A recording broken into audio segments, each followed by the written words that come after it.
Good afternoon and welcome to IBA News this Sunday the 25th of September. I'm Elon Aslan-Levy joining you live from Jerusalem. Prime Minister Benjamin Netanyahu has extended his current visit in the United States in order to meet with the country's two leading presidential candidates later today. The separate meetings will wrap up a busy weekend for the Prime Minister, who, hot on the heels of his address to the United Nations General Assembly, also gave a series of rare interviews to Israeli media. Ari O'Sullivan wraps up events. It all began with a phone call with the campaign of Republican candidate Donald Trump. When a possible Trump meeting appeared likely, Netanyahu's people turned to the Democratic candidate Hillary Clinton in order to prevent any perception of favoring one over the other, and thus the way was paved for the meetings. The meetings this evening come just a day before the crucial debates between Trump and Clinton. It's clear the majority of the American Jewish backing is with the Democratic nominee, but the photo ops and the press comments afterwards will be going after the Jewish vote on both sides, without the Israeli Prime Minister appearing to take sides in the close race. Meanwhile, the Prime Minister also gave a media blitz to Israeli TV stations, speaking to Channel 1, 10, and 2 for the first time in over a year and a half. He repeated his mantra that the Jewish settlements in Judea and Samaria are not the obstacles to peace. He said that Israel will not allow Iran to get nuclear weapons, but he also expressed hope that President Obama would not push forward a diplomatic initiative in his final months of his presidency. In his speech Thursday night before the UN General Assembly, the Prime Minister invited Palestinian President Mahmoud Abbas to address the Knesset. He warned against a nuclear Iran and predicted Israel had a better future in the United Nations.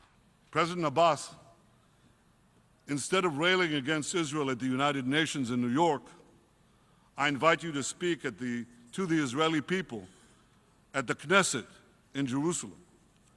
And I would gladly come to speak to the Palestinian parliament in Ramallah. The threat Iran poses to all of us is not behind us, it's before us. In the coming years, there must be a sustained and united effort to push back against Iran's aggression and Iran's terror. With the nuclear constraints on Iran 1 year closer to being removed, let me be clear. Israel will not allow the terrorist regime in Iran to develop nuclear weapons. Not now, not in a decade, not ever. Everything will change, and a lot sooner than you think. The change will happen in this hall because back home, your governments are rapidly changing their attitudes towards Israel. And sooner or later, that's going to change the way you vote on Israel at the UN. And finally, on the sidelines of his visit to New York, the Prime Minister held a meeting with over 15 heads of state and representatives from African countries. He and his wife Sarah were welcomed with warm applause, and he spoke of the growing ties with Africa as part of the trend of more and more nations in Asia, Africa, and Latin America seeing Israel as a partner.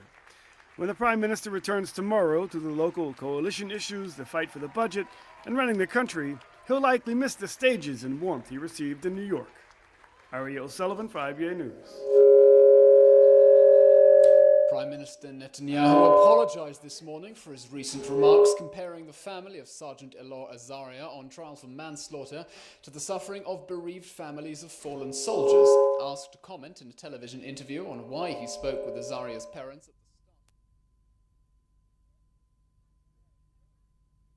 But he also expressed hope that President Obama would not push forward a diplomatic initiative in his final months of his presidency. In his speech Thursday night before the UN General Assembly, the Prime Minister invited Palestinian President Mahmoud Abbas to address the Knesset. He warned against a nuclear Iran and predicted Israel had a better future in the United Nations. President Abbas, instead of railing against Israel at the United Nations in New York, I invite you to speak to the Israeli people at the Knesset in Jerusalem. And I would gladly come to speak to the Palestinian parliament.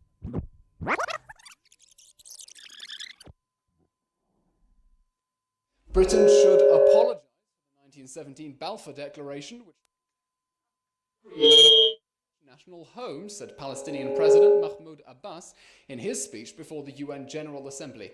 As we approach the 100-year anniversary of the declaration, we ask Britain to apologize to the Palestinian people for the injustice it caused and rectify it by recognizing the state of Palestine, Abbas said. The Palestinian leader vowed to submit a resolution to the UN Security Council against Israeli settlements and what he described as the terror of settlers against Palestinians. He further called on the World Assembly to declare 2017 the year to end the Israeli occupation of our land and our people. Well, joining me now from our Tel Aviv studio is Ambassador Aryeh Mekel, formerly Israel's Deputy Permanent Representative to the United Nations and Consul in New York. Ambassador, welcome.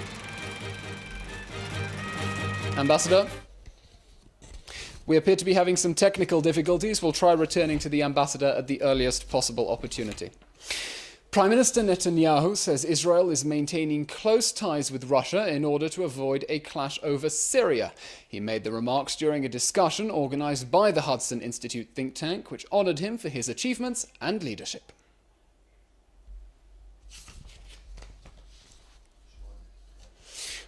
We apologize, we seem to be having some more technical difficulties.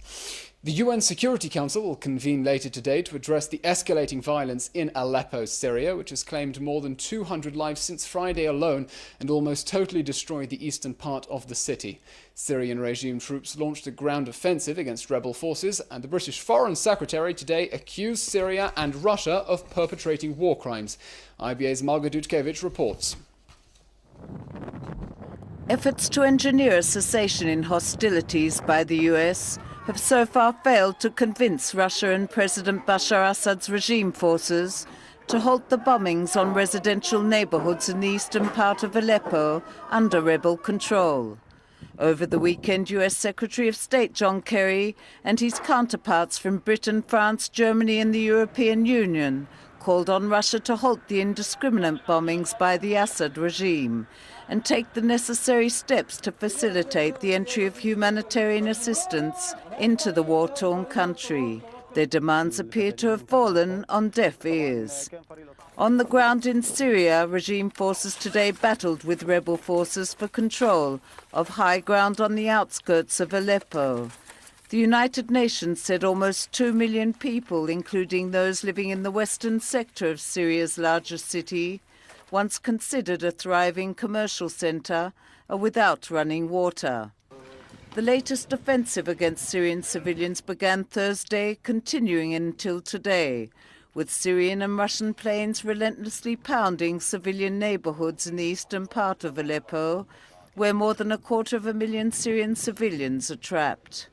According to the Syrian Observatory for Human Rights, at least 45 people were killed on Saturday, among them 10 children, and an estimated 200 civilians have lost their lives since the aggressive Russian-backed bombing began.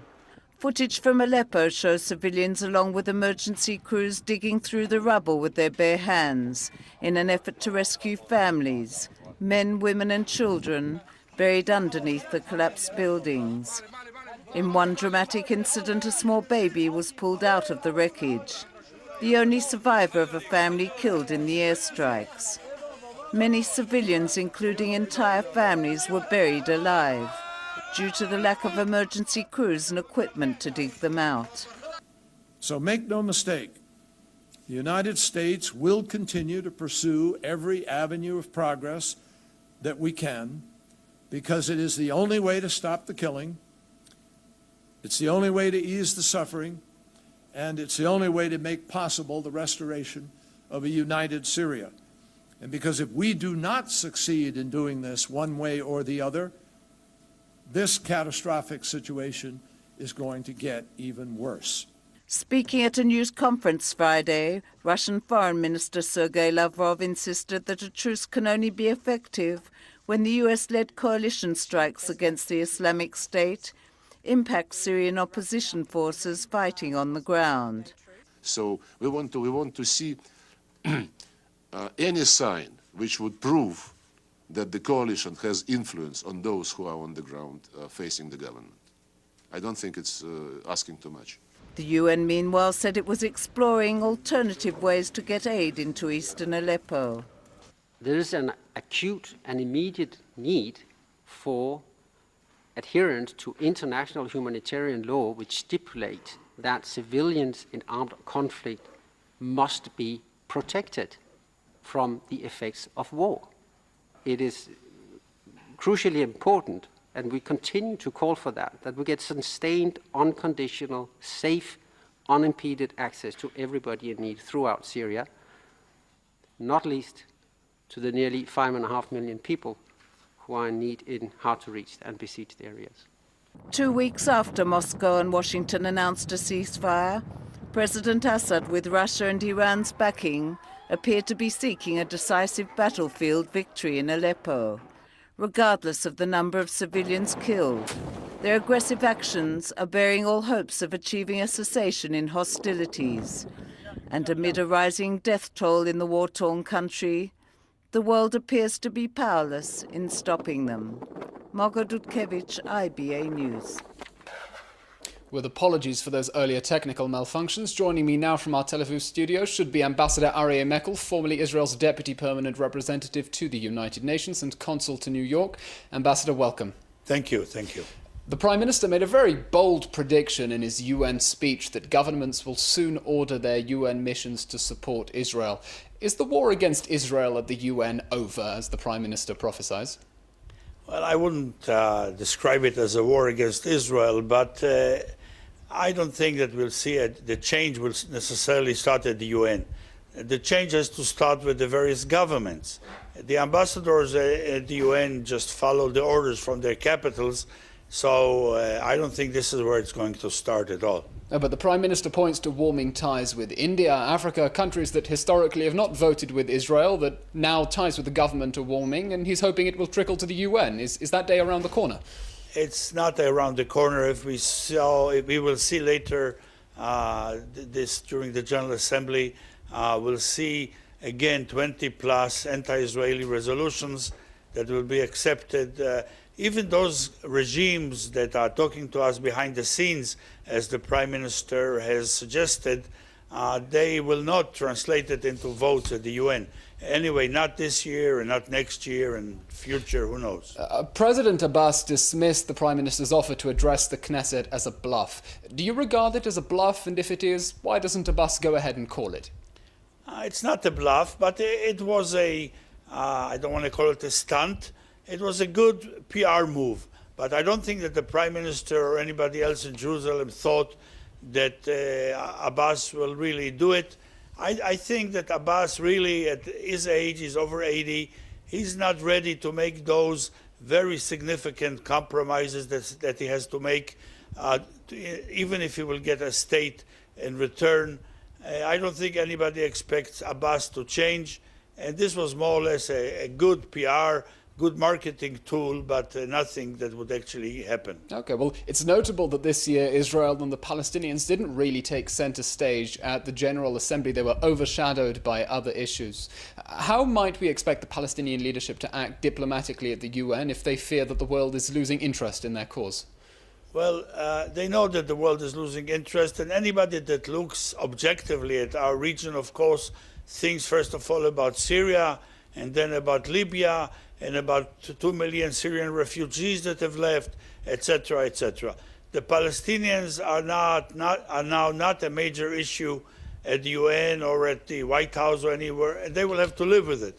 There's nothing that they can do, because they cannot do anything unless they have support, at least from the Arab world, some 22 countries.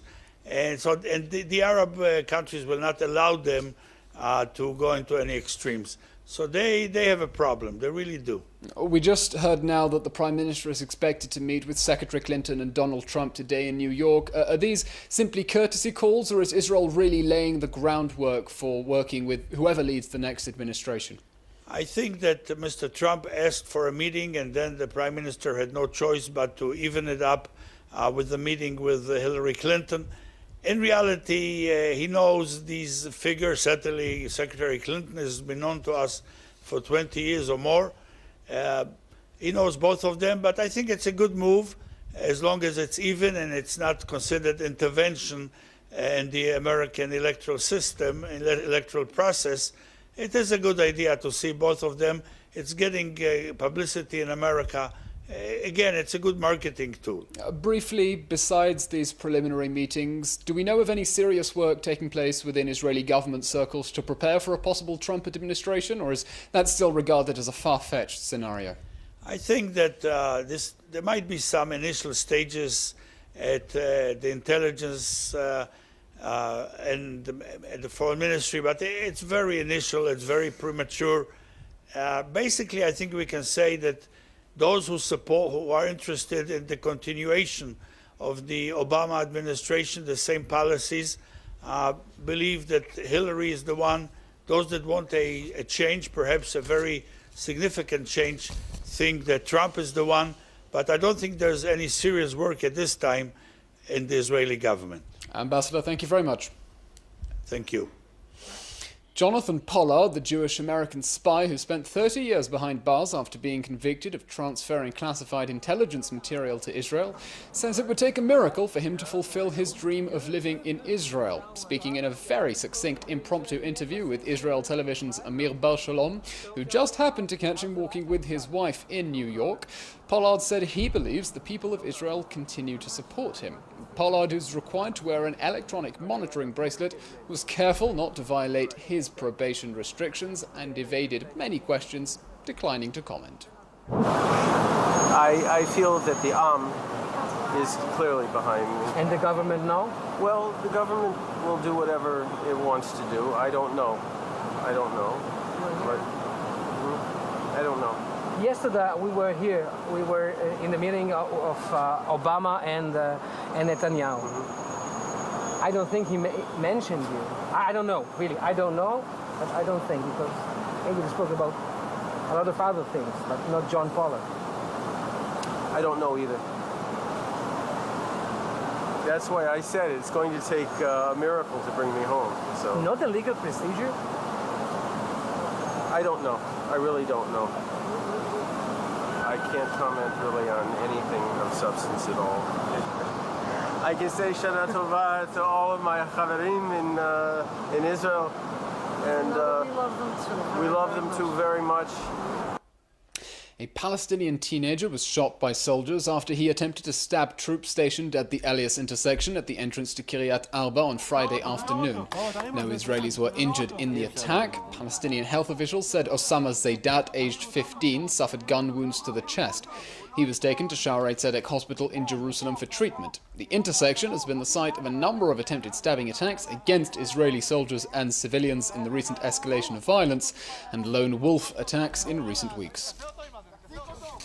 Culture Minister Miri Regev has defended her walkout at the Ophir Awards over the recitation of a poem by Palestinian national poet Mahmoud Darwish. At Thursday's Movie Awards ceremony, Regev walked out when performers Yossi Tzaberi and Tamer Nafar took the stage for a presentation including an excerpt from Darwish's Write It Down, I Am an Arab. In her speech, Regev expressed umbrage at the poet's concluding words, "If I starve, I will eat my oppressor's flesh," saying she has much tolerance for the other, but not for Darwish and whoever wishes to annihilate the people of Israel. She was met with boos and applause. Actor Roy Asaf tried to storm the stage in protest, leading the director of the venue to file a complaint with police for violation of public order. Speaking later of an Arab actress who declined to go on stage to accept her award, Regev said, "Whoever self-identifies as a Palestinian, they can move and live elsewhere. If actors receiving prizes from the State of Israel define themselves as Palestinian, it's a very serious problem." Overshadowed by the controversy, Sandstorm became the first all-Arabic movie to win Best Picture at the Ophir Awards, becoming Israel's official contender for the Best Foreign Language Award at the Oscars. Directed by Elit Zegzer, who won Best Director, the Bedouin family drama picked up 6 awards in total. Israel has accused Norwegian actors of creating a work reminiscent of that of Nazi propaganda minister Joseph Goebbels over a hoax video made in the name of the Norwegian National Theatre, calling for a boycott of Israel's national theatre, Habima. In the clip, screamed at the International Ibsen Festival in Oslo last week, actress Pia Maria Roll, in character as the spokeswoman of the Norwegian National Theatre, apologizes for shameful cooperation with Habima, which she says helps normalize the Israeli occupation, calling Israel a state based on ethnic cleansing, racism, occupation and apartheid. According to Norwegian media, producers intended to trick people into thinking the statement was made by the theatre itself, but the theatre later clarified that the video did not represent its policies. But Israel is still demanding that it explicitly denounce the film and have it removed from the internet. The Norwegian embassy in Israel tweeted that its government firmly opposes boycott and actively supports and welcomes Israeli artists to Norway and Norwegian artists to Israel, encouraging and supporting cooperation between Norwegian and Israeli cultural institutions. Surprisingly good news for commuters. Israel Railways resumed regular service through Tel Aviv early this morning, concluding work on the city's repair and upgrade project 2 days ahead of schedule. Trains were back on track at 5 a.m. at Tel Aviv University, Savido and Hashalom stations, averting significant traffic jams on roads leading in and out of Tel Aviv on what is already the busiest day of the week on the roads as tens of thousands of soldiers return to base. Israel Railways says much work still needs to be done on the fast line to Jerusalem, as well as installing an advanced control system to allow for faster travel and more frequent trains. Some of the work will be carried out at night and during off-peak hours. Another temporary suspension of several days is expected in 2 months' time. And if a functioning rail system is not good enough, here are 5 good stories to get us on track for the next week. The city of Tel Aviv continues to draw tourism accolades, with Forbes magazine ranking it among the 20 most beautiful destinations in the world. Israel's baseball team has made it to the World Baseball Classic final later tonight after beating Brazil in a 1-0 nail-biter over the weekend. Jerusalem-based equity crowdfunding platform Our Crowd raises over $72 million in its latest funding cycle. Samsung has opened a new global innovation center in Tel Aviv that aims to invest in local startups and entrepreneurs with a focus on software development. And Israeli social action venture Wine Wednesday has gone global with over 15 events across the globe. The initiative raises money for charity through blind wine tasting events and that promote and fundraise for grassroots organizations. In finance, the stock exchange starts the week up and no change in the shekel since currency markets close for the weekend.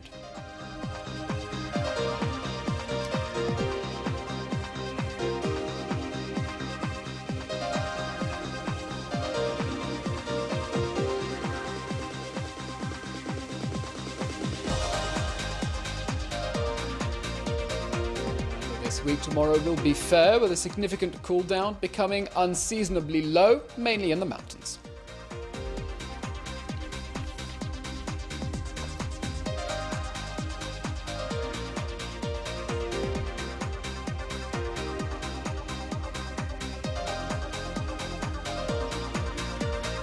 That is all for today. Laura Cornfield will be back tomorrow with all the latest. I'm Elon Aslan Levy, wishing you a good evening and Shavua Tov, live from Jerusalem.